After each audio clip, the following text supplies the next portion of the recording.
Assalomu alaykum, hurmatli brifing ishtirokchilari. Men Uzoqulov Abbos Tog'aymurodovich, Navbahor tuman agroinspeksiyaning tuman bo'lim boshlig'i lavozimida faoliyat yuritib kelmoqdaman.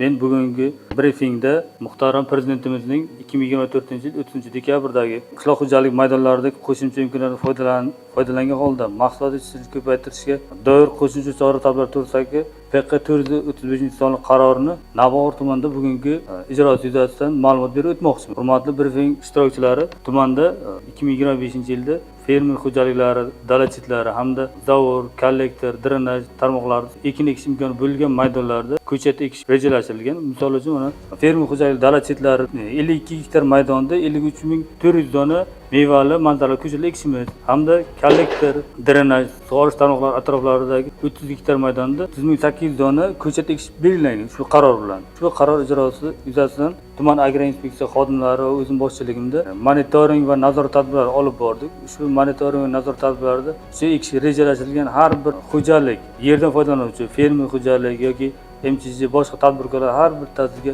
yozma ko'rsatma ogohlantirishlar berib kelindi. Ushbu qaror ijrosi yuzasidan belgilangan vazifalarni bajarishdi. Bugungi kunda ushbu qaror ijrosi o'rganish davomlarida fermer xo'jaliklari va yerdan foydalanuvchilar tomonidan belgilangan rejadagi 53400 dona sug'orish kollektor drenajlar atroflarida 3800 dona mevali va manzarali ko'chat nihollari ekilib, bugungi kunda parvarish qilib bormoqda. Ushbu ekilgan maydonlarda ushbu ko'chatlarning sug'orilishi, belgilangan agrotexnik tadbirlarni o'z vaqtida bajarilishi tuman bo'limi tomonidan nazorat qilib borilmoqda. Brifing ishtirokchilari yana mana shu yerdan foydalanuvchi chorvachilik fermer xo'jaligimi, bog'dorchilik fermer xo'jaligimi yoki paxta g'allachiga ixtisoslashganmi, boshqa yo'nalishda ixtisoslashgan har bitta yerdan foydalanuvchilardan shuni so'rab qo'ygan bo'lardik. Dala chetlaridan har bir qarshidan, har bir maydondan samarali va maqsadli foydalanishlarni so'rab qolamiz.